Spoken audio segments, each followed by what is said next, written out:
Hi, കഴിഞ്ഞ ക്ലാസ്സിൽ നമ്മൾ ഡിഫോർമേഷൻ ഓഫ് മെറ്റൽസിൻ്റെ ഒരു ഇൻട്രഡക്ഷനാണ് നോക്കിക്കൊണ്ടിരുന്നത്. സോ ഇതിൻ്റെ ഭാഗമായിട്ട് നമ്മളൊരു BCC സ്ട്രക്ചറിൻ്റെ കേസിലും ഒരു FCC സ്ട്രക്ചറിൻ്റെ കേസിലും അതുപോലെ തന്നെ ഒരു ഹെക്സഗണൽ ക്ലോസ് പാക്ക് സ്ട്രക്ചറിൻ്റെ കേസിലും ഏതൊക്കെയാണ് ക്ലോസ് പാക്ക് പ്ലെയിൻ എന്നുള്ളതും ഏതൊക്കെയാണ് ക്ലോസ് പാക്ക് ഡയറക്ഷൻ എന്നുള്ളതും നോക്കി. സോ ഇന്നത്തെ ക്ലാസ്സിൽ നമ്മൾ ഏതൊക്കെ ടൈപ്പുള്ള ഡിഫോർമേഷൻ ഉണ്ടെന്നുള്ളതെന്നാണ് നോക്കുന്നത്. അതായത് എന്താണ് ഇലാസ്റ്റിക് ഡിഫോർമേഷൻ എന്നുള്ളതും അതുപോലെ തന്നെ എന്താണ് പ്ലാസ്റ്റിക് ഡിഫോർമേഷൻ എന്നുള്ളതാണ് നോക്കുന്നത്. സോ ആദ്യം എന്താണ് ഡിഫോർമേഷൻ എന്നുള്ളത് നോക്കാം. നമ്മളൊരു പർട്ടിക്കുലർ ആയിട്ടുള്ള മെറ്റീരിയൽ എടുത്തു കഴിയുമ്പോൾ അതിലൊരു എക്സ്റ്റേണൽ ഫോഴ്സ് അല്ലെങ്കിൽ ലോഡ് അപ്ലൈ ചെയ്ത് കഴിഞ്ഞാൽ അതിൻ്റെ ഷേപ്പിന് ചേഞ്ച് വരുന്നതിനാണ് ഡിഫോർമേഷൻ എന്ന് പറയുന്നത്. ഒന്നും കൂടെ പറയാം, ഒരു പർട്ടിക്കുലർ ആയിട്ടുള്ള മെറ്റീരിയൽ എടുത്ത് കഴിയുമ്പോൾ അതിന് ഒരു എക്സ്റ്റേണൽ ഫോഴ്സ് അല്ലെങ്കിൽ ലോഡ് അപ്ലൈ ചെയ്ത് കഴിയുമ്പോൾ അതിൻ്റെ ഷേപ്പിന് ചേഞ്ച് വരുന്നതിനാണ് എന്തെന്ന് പറയുന്നത്, ഡിഫോർമേഷൻ എന്ന് പറയുന്നത്. പ്രധാനമായിട്ടും ഇത്തരത്തിലുള്ള ഡിഫോർമേഷനെ രണ്ട് തരത്തിലായിട്ട് ക്ലാസിഫൈ ചെയ്യുന്നുണ്ട്. ഒന്നാമത്തേതാണ് ഇലാസ്റ്റിക് ഡിഫോർമേഷൻ, അടുത്തതാണ് പ്ലാസ്റ്റിക് ഡിഫോർമേഷൻ. ഒരു പർട്ടിക്കുലർ ആയിട്ടുള്ള മെറ്റീരിയൽ എടുത്തു കഴിയുമ്പോൾ അതിന് എക്സ്റ്റേണൽ ഫോഴ്സ് അല്ലെങ്കിൽ ലോഡ് അപ്ലൈ ചെയ്ത് കഴിഞ്ഞാൽ അതിന് ഷേപ്പിന് ചേഞ്ച് വരുന്നതാണ് ഡിഫോർമേഷൻ എന്ന് നമ്മൾ പഠിച്ചു. സോ എപ്പോഴെങ്കിലും ഈ ഒരു എക്സ്റ്റേണൽ ലോഡ് അല്ലെങ്കിൽ ഫോഴ്സ് റിമൂവ് ചെയ്ത് കഴിഞ്ഞാൽ ഈ ഷേപ്പ് റീഗെയിൻ ചെയ്യുന്നുണ്ടെങ്കിൽ സോ അത്തരത്തിലുള്ള ഡിഫോർമേഷനാണ് ഇലാസ്റ്റിക് ഡിഫോർമേഷൻ എന്ന് പറയുന്നത്. ഒന്നും കൂടെ പറയാം, എപ്പോഴെങ്കിലും ഈ ഒരു എക്സ്റ്റേണൽ ഫോഴ്സ് അല്ലെങ്കിൽ ലോഡ് റിമൂവ് ചെയ്ത് കഴിഞ്ഞാൽ ഇത്തരത്തിലുള്ള ഷേപ്പിന് ഷേപ്പ് റീഗെയിൻ ചെയ്യുന്നുണ്ടെങ്കിൽ സോ ഇത്തരത്തിലുള്ള ഡിഫോർമേഷനാണ് ഇലാസ്റ്റിക് ഡിഫോർമേഷൻ എന്ന് പറയുന്നത്. ഇതിൻ്റെ ജസ്റ്റ് ഓപ്പോസിറ്റാണ് പ്ലാസ്റ്റിക് ഡിഫോർമേഷൻ എന്ന് പറയുന്നത്. അതായത് എപ്പോഴെങ്കിലും ഈ ഒരു എക്സ്റ്റേണൽ ലോഡ് അല്ലെങ്കിൽ ഫോഴ്സ് റിമൂവ് ചെയ്ത് കഴിഞ്ഞാൽ ഈ ഒരു ഷേപ്പ് റീഗെയിൻ ചെയ്യുന്നില്ലെങ്കിൽ അത്തരത്തിലുള്ള ഡിഫോർമേഷനാണ് പ്ലാസ്റ്റിക് ഡിഫോർമേഷൻ എന്ന് പറയുന്നത്. സോ ഒരു എലാസ്റ്റിക് ഡിഫോർമേഷൻ്റെ കേസ് എടുത്തു കഴിയുമ്പോൾ അതിനകത്ത് ഡിഫോർമേഷൻ ടെമ്പററി ആണ്. എന്നാൽ ഒരു പ്ലാസ്റ്റിക് ഡിഫോർമേഷൻ്റെ കേസ് എടുത്തു കഴിഞ്ഞാൽ അതിനകത്ത് ഡിഫോർമേഷൻ പെർമനൻ്റ് ആണ്. അടുത്തത് എന്താണ് ഇലാസ്റ്റിക് ഡിഫോർമേഷൻ എന്നുള്ളത് ഡീറ്റെയിൽ ആയിട്ട് നമുക്ക് നോക്കാം. കഴിഞ്ഞ സ്ലൈഡിനകത്ത് നമ്മൾ പഠിച്ചായിരുന്നു, ഒരു ഡിഫോമിംഗ് ലോഡ് അല്ലെങ്കിൽ ഫോഴ്സ് റിമൂവ് ചെയ്യുമ്പോൾ ആ ഒരു ഡിഫോർമേഷൻ ഡിസപ്പിയർ ആവുന്ന അല്ലെങ്കിൽ ഷേപ്പ് റീഗെയിൻ ചെയ്യുന്നതിനാണ് ഇലാസ്റ്റിക് ഡിഫോർമേഷൻ എന്നുള്ളത്. സോ ഒരു ഇലാസ്റ്റിക് ഡിഫോർമേഷൻ്റെ കേസ് എടുത്തു കഴിയുമ്പോൾ സ്ട്രെസ് എന്ന് പറയുന്നത് സ്ട്രെയിന് ഡയറക്റ്റ്ലി പ്രൊപ്പോർഷനാണ്. നമ്മൾ ചെറിയ ക്ലാസ്സുകളിലൊക്കെ സ്ട്രെസ് സ്ട്രെയിൻ ഡയഗ്രാം പഠിച്ചിട്ടുണ്ട്. സോ ഒരു സ്ട്രെസ് സ്ട്രെയിൻ ഡയഗ്രത്തിൻ്റെ കേസിൽ ഈ ഒരു ഇലാസ്റ്റിക് ഡിഫോർമേഷൻ്റെ കർവ് എന്ന് പറയുന്നത് സ്ട്രെയിറ്റ് ലൈൻ ആയിരിക്കും. അതായത് സ്ട്രെസ് സ്ട്രെയിന് ഡയറക്റ്റ്ലി പ്രൊപ്പോർഷണൽ ആയിരിക്കും. സ്ട്രെയിൻ എന്നാൽ change in dimension to the original dimension ആണെങ്കിൽ സ്ട്രെസ് എന്നാൽ force applied per unit area, അതായത് എത്രത്തോളം ഫോഴ്സ് അപ്ലൈ ചെയ്തു എന്നുള്ളതാണ് സ്ട്രെസ് എന്ന് പറയുന്നത്.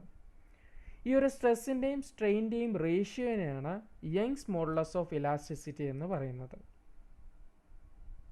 അടുത്തതായിട്ട് ഈ ഒരു ഇലാസ്റ്റിക് ഡിഫോർമേഷൻ്റെ ഒരു എക്സാമ്പിളാണ് തന്നിരിക്കുന്നത്. ഇപ്പോൾ ഒരു സോളിഡ് ബാർ അല്ലെങ്കിൽ ഒരു റബ്ബറൊക്കെ എടുക്കുകയാണെങ്കിൽ അതിനൊരു ആക്സിയൽ ലോഡ് അപ്ലൈ ചെയ്ത് കഴിഞ്ഞാൽ അത് ചെറിയ രീതിയിൽ അതിൻ്റെ ഷേപ്പിന് ചേഞ്ച് വരും. എപ്പോഴാണ് ഈ ഒരു ആക്സിയൽ ലോഡ് അല്ലെങ്കിൽ റിമൂവ് ചെയ്യുന്നത്, ആ ഒരു പർട്ടിക്കുലർ ആയിട്ടുള്ള സോളിഡ് ബാർ അല്ലെങ്കിൽ റബ്ബർ എന്ന് പറയുന്നത് അതിൻ്റെ ഒറിജിനൽ ഡയമെൻഷൻ അല്ലെങ്കിൽ ഷേപ്പിലേക്ക് തിരിച്ചെത്തും. സോ ഇത്തരത്തിലുള്ള ഡിഫോർമേഷനാണ് ഇലാസ്റ്റിക് ഡിഫോർമേഷൻ എന്ന് പറയുന്നത്.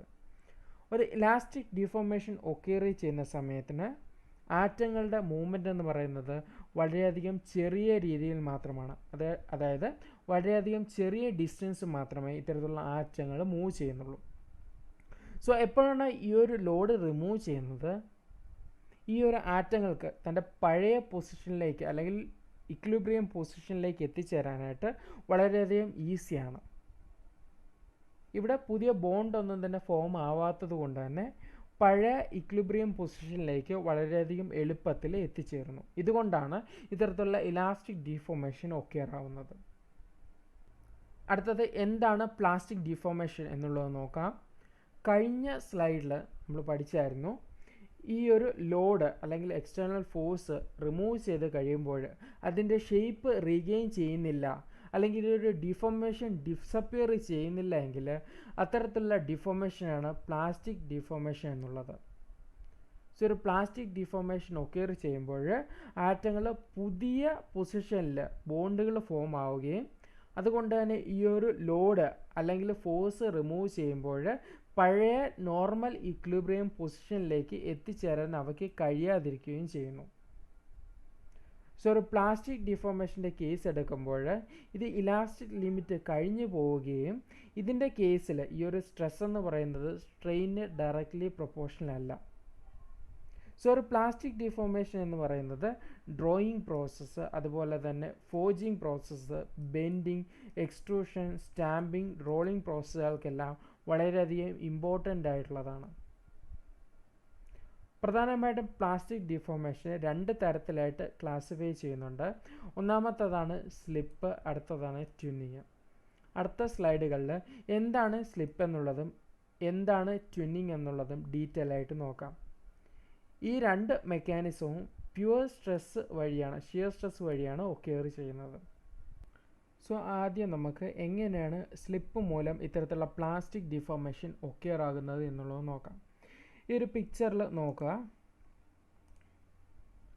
സോ നമ്മളൊരു ടാൻജൻഷ്യൽ ഫോഴ്സ് അപ്ലൈ ചെയ്യുമ്പോൾ ഈ ഒരു ടോപ്പ് പ്ലെയിൻ ബോട്ടം പ്ലെയിനിന് റെസ്പെക്റ്റ് ആയിട്ട് മൂവ് ചെയ്യുന്നുണ്ടെങ്കിൽ അത്തരത്തിലുള്ളതിനാണ് സ്ലിപ്പ് ഫിനോമിനൻ എന്ന് പറയുന്നത്. ഇതാണ് ടോപ്പ് പ്ലെയിൻ ഓഫ് ആറ്റംസ്, ഇതാണ് bottom plane of atoms. So നമ്മൾ ഒരു ടാൻജൻഷ്യൽ ഫോഴ്സ് അപ്ലൈ ചെയ്യുന്നുണ്ടെങ്കിൽ ഈ ഒരു ടോപ്പ് പ്ലെയിൻ ബോട്ടം പ്ലെയിനിന് റെസ്പെക്റ്റ് ആയിട്ട് മൂവ് ചെയ്യുന്നുണ്ടെങ്കിൽ അത്തരത്തിലുള്ളതിനാണ് സ്ലിപ്പ് ഫിനോമിനൻ എന്ന് പറയുന്നത്. സോ ഇവിടെ നോക്കുക, എ എന്ന് പറയുന്നത് സിക്കും ഡിക്കും ഇടയിലായിട്ടാണ് ഇരിക്കുന്നത്, അതുപോലെ തന്നെ ബി എന്ന് പറയുന്നത് ഡിക്കും ഇക്കും ഇടയിലായിട്ടാണ് ഇരിക്കുന്നത്. സോ നമ്മൾ ടാൻജൻഷ്യൽ ഫോഴ്സ് അപ്ലൈ ചെയ്യുമ്പോൾ ഈ ഒരു top plane of atoms bottom plane of ആറ്റംസിന് റെസ്പെക്റ്റ് ആയിട്ട് മൂവ് ചെയ്യുന്നുണ്ട്.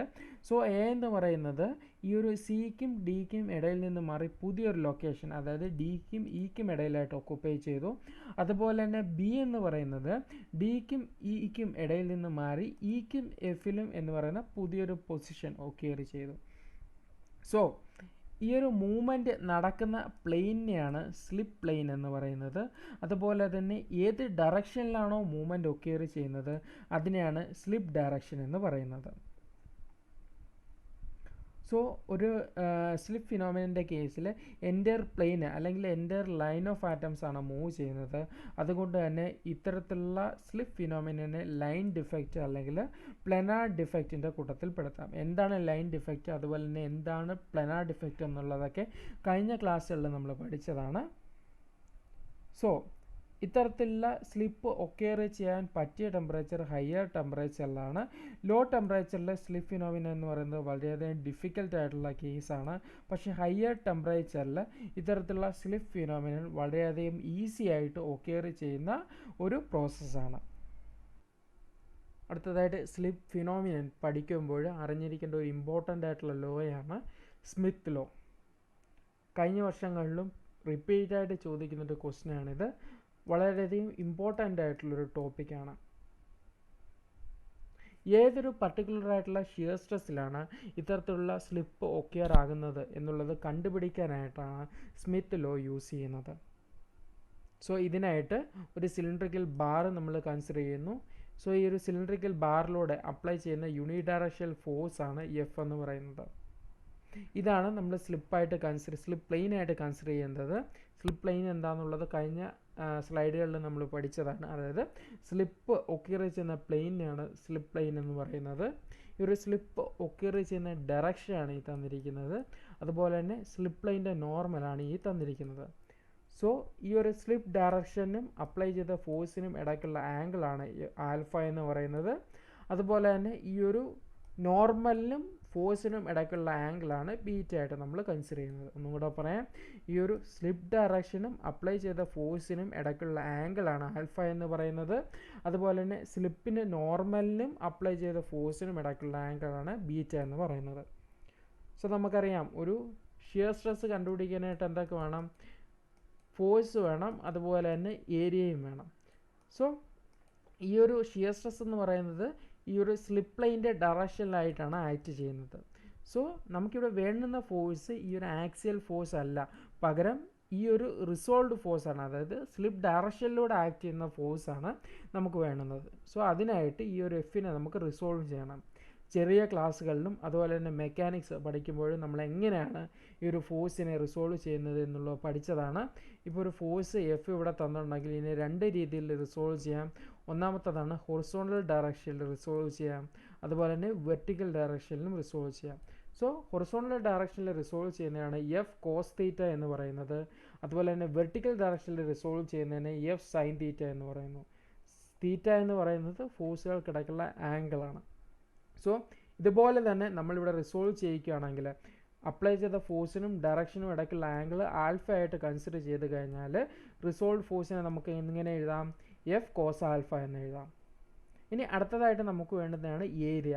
ഇവിടെ നമുക്ക് വേണ്ടത് ഈ ഒരു സിലിണ്ടറിൻ്റെ ഏരിയ അല്ല, പകരം നമുക്ക് വേണ്ടത് സ്ലിപ്പ് ലൈൻ്റെ ഏരിയ ആണ്. സോ സിലിണ്ടറിൻ്റെ ഏരിയ എന്ന് പറയുന്നത് A0 ആയിട്ട് കൺസിഡർ ചെയ്ത് കഴിഞ്ഞാൽ സ്ലിപ്പ് ലൈൻ്റെ ഏരിയ നമുക്ക് A0 ബൈ കോസ് ആൽഫ എന്ന് എഴുതാമായിരുന്നല്ലോ. സോ നമുക്ക് സ്ലിപ്പ് ലൈൻ്റെ area A0 by cos alpha എന്ന് എഴുതാം. ഇനി അടുത്തായിട്ട് നമുക്ക് റിസോൾവ്ഡ് ഷിയർ സ്ട്രെസ് കണ്ടുപിടിക്കാനായിട്ട് റിസോൾവ്ഡ് ഫോഴ്സ് ബൈ ഏരിയ എന്ന് എഴുതാം.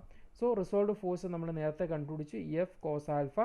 അതുപോലെ തന്നെ സ്ലിപ്പ് ലൈൻ ഏരിയ കണ്ടുപിടിച്ചായിരുന്നു A0 by cos alpha. So ഇതിനെ റീഅറേഞ്ച് ചെയ്ത് എഴുതുകയാണെങ്കിൽ കോസ് ബീറ്റ എന്ന് പറയുന്നത് മേളിൽ പോവും. സോ നമുക്ക് കിട്ടുന്നത് F cos alpha cos beta by A0 എന്ന് കിട്ടും. സോ നമുക്കറിയാം എഫ് ബൈ A0 എന്ന് പറയുന്നത് സിഗ്മയാണ്, അതായത് normal stress apply to the bar ആണ്.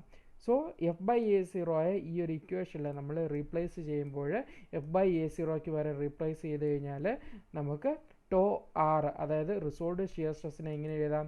Sigma cos alpha cos beta എന്ന് എഴുതാമല്ലോ. സോ ഇതാണ് റിസോൾവ്ഡ് ഷിയർ സ്ട്രെസ് എന്ന് പറയുന്നത്.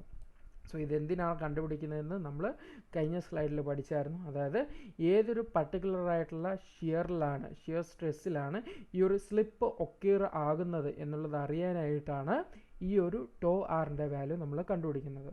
സോ ഈ ഒരു ഇക്വേഷനാണ് സ്മിത്ത് ലോ എന്ന് പറയുന്നത്. അതായത് ഏതൊരു പർട്ടിക്കുലറായിട്ടുള്ള ഷിയർ സ്ട്രെസ്സിലാണ് ഷിയർ സ്ട്രെസ്സിലാണ് ഈ ഒരു സ്ലിപ്പ് ഒക്യൂർ ആകുന്നത് എന്ന് കണ്ടുപിടിക്കാനായിട്ടാണ് ഈ ഒരു സ്മിത്ത് ലോ നമ്മൾ യൂസ് ചെയ്യുന്നത്. അടുത്ത ഇമ്പോർട്ടൻ്റ് ആയിട്ടുള്ള പ്ലാസ്റ്റിക് ഡിഫോർമേഷൻ മെക്കാനിസമാണ് ട്വിന്നിങ്. സോ ട്വിന്നിങ് എന്നാൽ ഒരു സിംഗിൾ ലാറ്റീസ് സ്ട്രക്ചറിനകത്ത് ആംഗിൾഡ് ഫോഴ്സ് അപ്ലൈ ചെയ്യുമ്പോൾ ഇത് രണ്ട് ഐഡൻറ്റിക്കൽ ലാറ്റീസായിട്ട് സെപ്പറേറ്റ് ആവുന്നതിനെയാണ് ട്വിന്നിങ് ഫിനോമിനൻ എന്ന് പറയുന്നത്. ഇപ്പോൾ ഇങ്ങനൊരു ക്രിസ്റ്റൽ ലാറ്റീസ് കൺസിഡർ ചെയ്യുക. ഇതിലൊരു ആംഗിൾഡ് ഫോഴ്സ് നമ്മൾ അപ്ലൈ ചെയ്യുമ്പോൾ ഈ ഒരു സിംഗിൾ ക്രിസ്റ്റൽ ലാറ്റീസ് രണ്ട് ഐഡൻറ്റിക്കൽ ലാറ്റീസായിട്ട് സെപ്പറേറ്റ് ആവുന്നതിനെയാണ് ട്വിന്നിങ് ഫിനോമിനൻ എന്ന് പറയുന്നത്. സാധാരണഗതിയിൽ ഇത്തരത്തിലുള്ള ട്വിന്നിങ് മെക്കാനിസം ക്യൂബിക് മെറ്റൽസിൻ്റെ കേസിൽ ഒക്കെയർ ആവാറില്ല. ഇത് ഹെക്സാഗണൽ ക്ലോസ് പാക്ക് സ്ട്രക്ചറിൻ്റെ കേസിലാണ് സാധാരണഗതിയിൽ ഉണ്ടാവുന്നത്. സോ സ്ലിപ്പും ട്വിന്നിങ്ങും തമ്മിലുള്ള ഡിഫറൻസ് ഈ ഒരു ടേബിളിനകത്ത് തന്നിട്ടുണ്ട്. സോ ഇത് വായിച്ച് മനസ്സിലാക്കി പഠിക്കുക, വളരെയധികം ഇമ്പോർട്ടൻ്റ് ആയിട്ടുള്ളതാണ്. ഇത് ഏതൊക്കെയാണെന്നുള്ളത് ബാക്കിയുള്ള പോർഷൻസ് നമുക്ക് അടുത്ത ക്ലാസ്സിൽ നോക്കാം. Thank you.